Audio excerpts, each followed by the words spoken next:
বিচার বিভাগীয় সচিবালয়কে বিলুপ্ত করার মাধ্যমে মূলত বিচার বিভাগের উপর একটি চপেটাঘাত করা হয়েছে।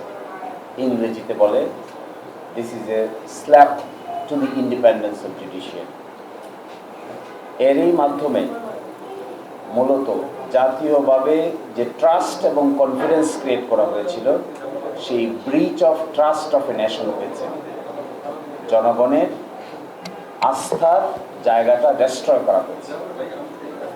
একই সাথে এই কাজের মাধ্যমে বিচারীয় স্বাধীনতার পথকে রুদ্ধ করা হয়েছে। আমাদের ভাষায় this is a black day for independence of judiciary. স্বাধীনতার পর থেকে আজ পর্যন্ত এই বিচার বিভাগকে স্বাধীন করার জন্য নানা উদ্যোগ নেওয়া হয়েছে, কিন্তু বাকশাল আর সামরিক শাসনের জন্য আমাদের বিচার বিভাগ এই স্বাধীনতা অর্জন করতে পারে নাই। অবশেষে 1999 সালে মাজদার হোসেন মামলার মাধ্যমে আমাদের উচ্চ আদালত 12 দফা নির্দেশনা জারি করে। এই 12 দফা নির্দেশনার আলোকে 2007 সালে বিচার বিভাগ প্রথম ম্যাজিস্ট্রেসি থেকে আলাদা করা হয়। একই সাথে তাদের জন্য নিয়োগের ক্ষেত্রে BJS Bangladesh judicial service commission প্রতিষ্ঠা করা হয় এবং একটি স্বতন্ত্র পে স্কেল নির্ধারণ করা হয়।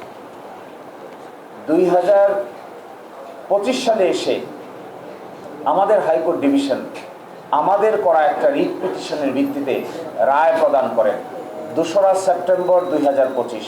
সে রায়ে বলা হয় 90 দিনের ভিতরে পৃথক বিচার বিভাগীয় সচিবালয় প্রতিষ্ঠা করতে হবে। এরই আলোকে 30 নভেম্বর 2025-এ সরকার একটি অধ্যাদেশ জারি করেন। এই অধ্যাদেশের মাধ্যমে পৃথক বিচার বিভাগীয় সচিবালয় প্রতিষ্ঠা করা হয়। 11 ডিসেম্বর তৎকালীন মাননীয় প্রধান বিচারপতি ডক্টর সৈয়দ রেফাত আহমেদের নেতৃত্বে বিচার বিভাগীয় সচিবালয় উদ্বোধন করা হয় এবং সকল কাজকর্ম করার এই প্রেক্ষিতে এসে 7 এপ্রিল 2026 সালে হাইকোর্ট ডিভিশনের বিস্তারিত রায় প্রকাশিত হয় এবং 10 এপ্রিল 2026-এ এসে সরকার এই বিচার বিভাগীয় অধ্যাদেশকে বাতিল ঘোষণা করেন। এরই প্রেক্ষিতে আমরা 19 এপ্রিল আরেকটি রিট পিটিশন দায়ের করি। এর প্রেক্ষিতে এই রিট পিটিশন পেন্ডিং থাকা অবস্থায় 5 মে আমরা একটি আদালত অবমাননার নোটিশ জারি করি এবং এটিকে সামনে রেখে 19 তারিখে বিচার বিভাগের যিনি সিনিয়র সচিব ছিলেন তিনি সহ 15 জনকে আইন মন্ত্রণালয়ের উপর ন্যস্ত করা হয়, অর্থাৎ বিচার বিভাগীয় সচিবালয়ের উপরে আনুষ্ঠানিক পেরেক টুকে দেওয়া হয়। এই প্রেক্ষিতে সবচাইতে প্রবলেম হয়েছে যে জায়গায়, আপনি একটু বন্ধ করেন। এই প্রেক্ষিতে সবচাইতে বড় প্রবলেম হয়েছে রাষ্ট্রের যে 3টা অর্গান আছে তার মধ্যে সবচাইতে বিচারিক কর্মকাণ্ড পরিচালনা করেন বিচার বিভাগ। এর 2টা ভাগ আছে, একটা উচ্চ আদালত, একটা নিম্ন আদালত।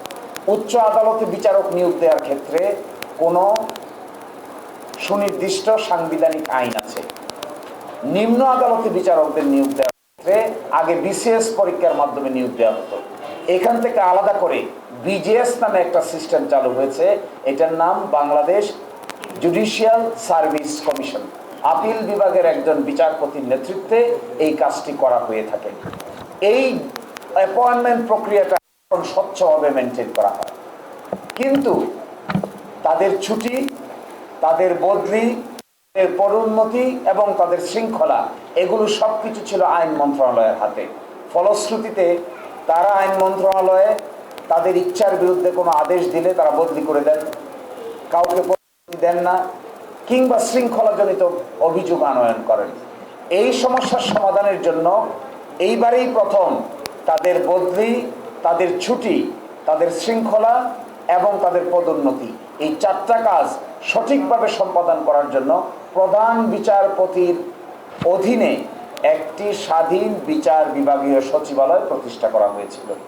এখানে 15 জন বিচার বিভাগীয় কর্মকর্তাদেরকে নিয়োগও দেওয়া হয়েছিল।